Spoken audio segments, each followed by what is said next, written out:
박보미 TV. 박보미 TV. 안녕하세요, 박보미입니다. 지금은 ETF의 시대입니다. 최근 몇 년 동안 시장이 왔다 갔다 했잖아요. 그 가운데 꾸준하게 성장하는 게 몇 개 시장이 있는데요. ETF 계속 커지고 있죠. 연금, 퇴직연금 이런 거 커지고, TDF 커지고, 채권 커지고 있죠. 특히 이 ETF는 최근에 우리나라에서 그 덩치가 100조 원이 넘을 만큼 정말 고성장을 하고 있습니다. 우리는 전문 투자자가 아닙니다. 신경 써야 할 가족과 본업이 있는 부업 투자자라는 거죠. 그래서 대부분의 투자자들은 간접 투자를 이용하게 됩니다. 텐베거를 생각하고 주식만 투자하는 것이 아니라 적립식으로 매달 차곡차곡 사모으면서 오랫동안 장기 투자를 해서 복리를 극대화시키는 것이 투자의 목적입니다. ISA 계좌를 열어서 3년 잡고 1억 모아야지 이런 거나 연금저축 열어서 노후자금 모아야지 이런 투자의 목적을 가지고 있다는 거죠. 그런 목적을 이루기 위해서 우리가 활용하기 가장 좋은 수단은 바로 ETF입니다. ETF를 가장 기초부터 하나씩 알려드리는 걸로 리뉴얼을 해드릴 테니까 시리즈라고 생각하고 잘 봐주시기 바랍니다. 그럼 가실까요? 사실은 요즘에도 몇 년 된 이 영상을 계속 봐주시는데 부끄럽기도 하고요. ETF의 의미는 E, Exchange, T, Traded, F, 펀드의 약자입니다. Exchange, 우리가 주식을 사고 파는 시장이라는 뜻입니다. 그래서 Exchange, 주식시장에서 T, Traded, 거래가 되는 F, 펀드라는 의미입니다. 말 그대로 풀었으면 주식시장에서 거래가 되는 펀드라는 의미입니다. 펀드라는 투자의 한 형태가 있는데요. 그걸 주식시장에서 거래가 되도록 해서 우리가 쉽게 사고 팔 수 있게 해놓은 것이 바로 ETF라는 의미입니다. 즉 ETF는 투자의 목적이 아닌 하나의 수단입니다. 그러니까 우리의 대화는 이렇게 되어야 되죠. 나는 AI 관련 투자를 ETF로 하고 있지. 나는 미국 주식 투자를 ETF로 하고 있지. 나 이번에 배당 ETF를 담았어. 이런 말이 맞는 거고, 반면에 ETF는 수익이 별로인 것 같아. ETF는 해도 되고 주식은 하면 안 돼. 이런 말은 어딘가 이상한 거죠. ETF를 배우기 위해서는 펀드를 먼저 배워야 됩니다. ETF는 펀드의 한 종류이고 하위 개념이기 때문입니다.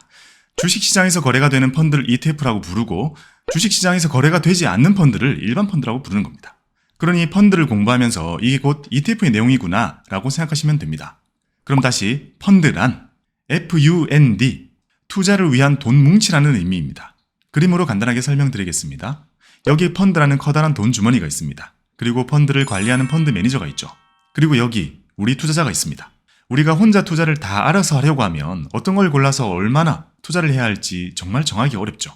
그래서 여기 있는 펀드 매니저에게 내 투자금을 맡깁니다. 맡기는 방식은 펀드 매니저가 운용을 하고 있는 이 돈 뭉치에 나의 투자금을 얹게 되는 거죠. 펀드 매니저와 직접 만나서 대화를 하는 것이 아닙니다. 그럼 펀드 매니저는 이제 이 돈 뭉치로 투자를 하고 그 돈 뭉치에 돈을 넣고 빼고 하는 건 우리 투자자들이 따로 하는 거죠. 모든 투자자들의 돈을 다 모아서 한 덩어리로 굴린다고 해서 펀드를 우리말로 하면 집합투자증권이라고 부르는 겁니다. 내가 돈을 펀드에 넣은 후에 운영이 잘 되었을 때 내 돈을 꺼내면 수익이 나게 되고 반대의 경우에는 손실이 확정이 되게 되는 거죠. 이런 운용을 대신해주는 대가로 우리는 일정한 비용을 지불하게 됩니다. 투자를 해서 돈을 불리는 걸 운용이라고 부르는데요. 이 커다란 돈 주머니를 굴리는 회사를 자산운용사라고 부릅니다.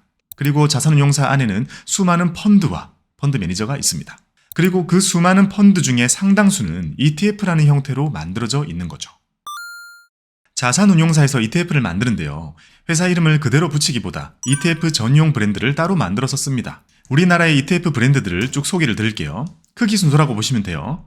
삼성 자산운용의 코덱스, 미래에셋 자산운용의 타이거, KB 자산운용의 KB스타, 한국투자신탁운용의 에이스, 한화자산운용의 아리랑, 키움투자자산운용의 코세프, 신한자산운용의 솔, NH아문디 자산운용의 하나로, 하나UBS 자산운용의 K탑, 타임폴리오 자산운용의 타임폴리오, 삼성 액티브 자산운용의 코액트, DB자산운용의 마이티, 우리자산운용의 우리, 에셋플러스 자산운용의 에셋플러스, 교보악스 자산운용의 파워, VI자산운용의 포커스, 대신자산운용의 대신343, 한국투자 밸류 자산운용의 비타, 마이다스 에셋의 마이다스, BNK 자산운용의 BNK, 유리에셋의 티렉스, 흥국자산운용의 HK, 메리츠 자산운용의 마스터, 현대자산운용의 유니콘 이렇게 있습니다.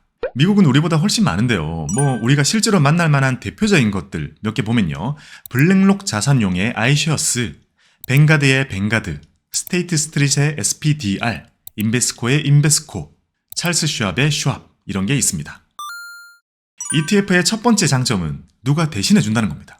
ETF, 즉 펀드는 대표적인 간접 투자 상품입니다. 우리 투자자들은 유형과 성향에 맞는 ETF를 고를 뿐이고 실제로 사고 파는 건 그들이 대신 해준다는 겁니다.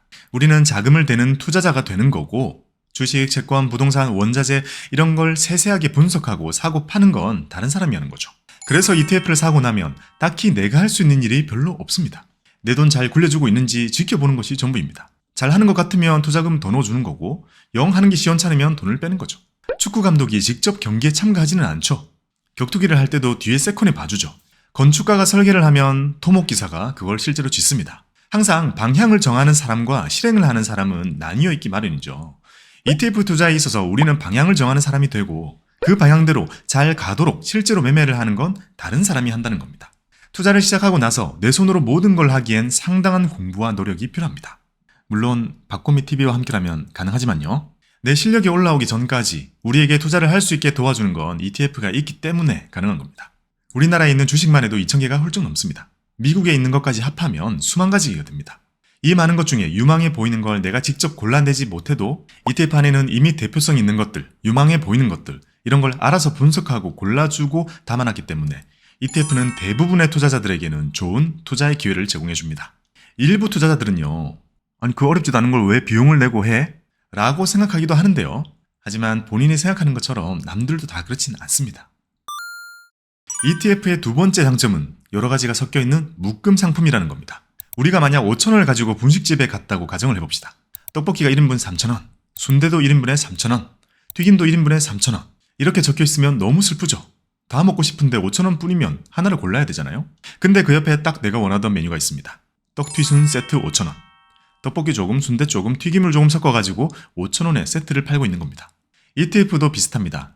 나는 하나의 ETF에 그것도 소액으로 투자를 하지만 그 속에는 아주 많은 종류의 주식이나 채권이 들어있는 겁니다.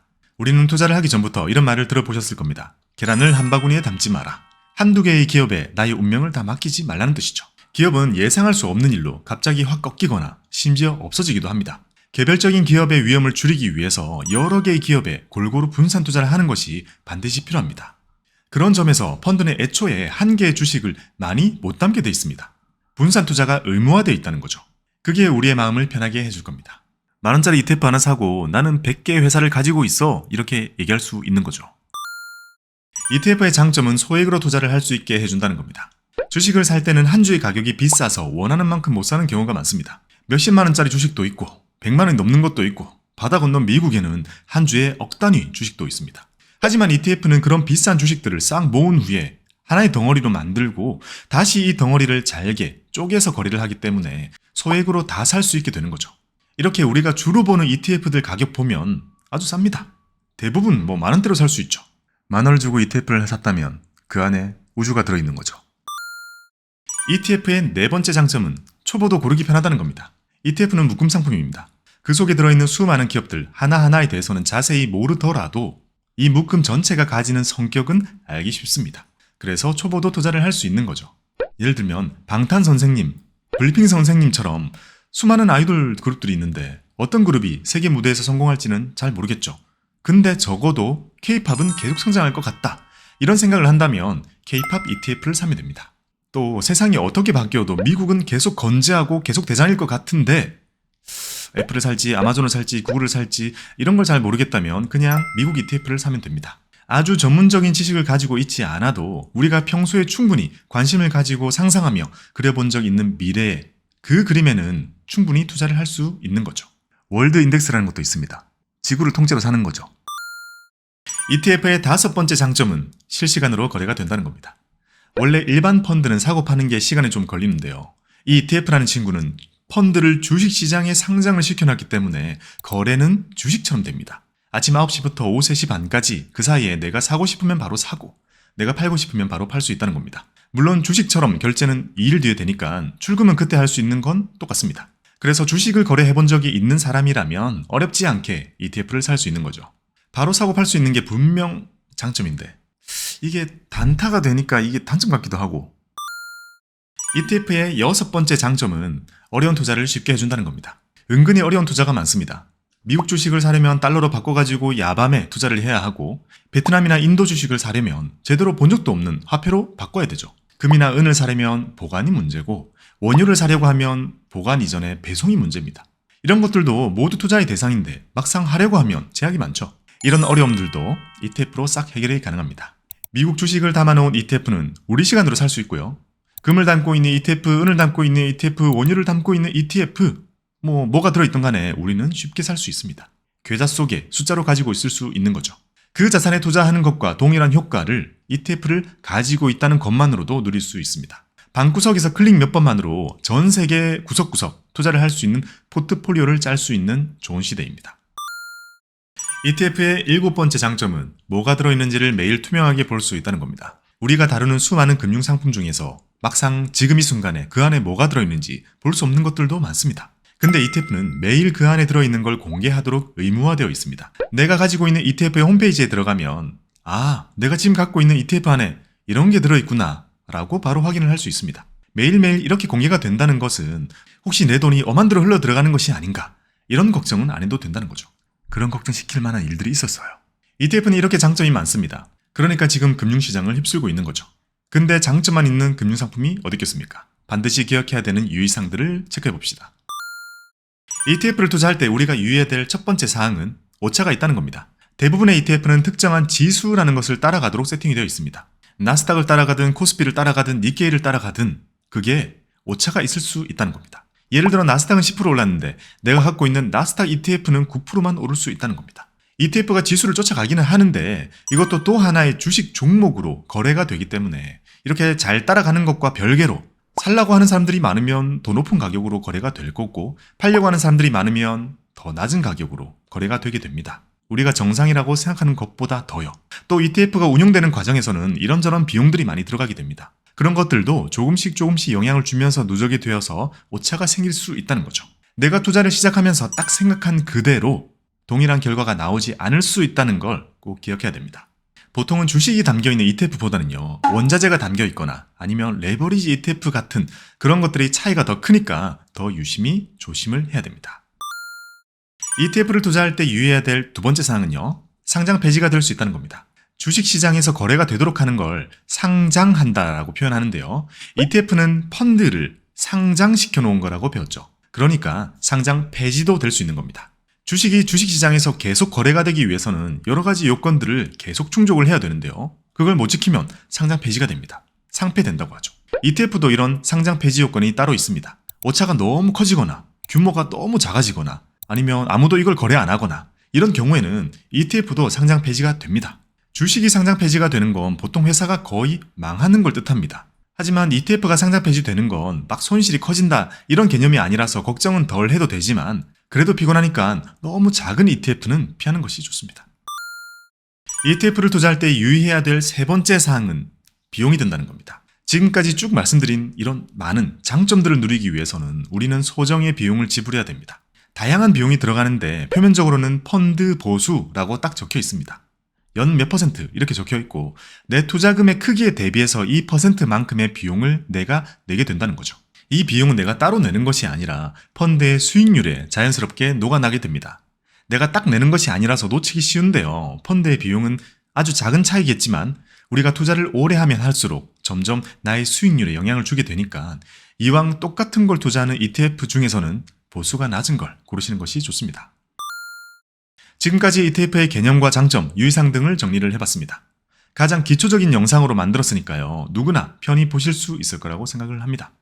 그러니까 ETF 투자 많이 하세요. ETF를 활용한 안정적인 투자를 실천하는 여러분들의 성공 투자를 기원합니다. 감사합니다. 박보미 TV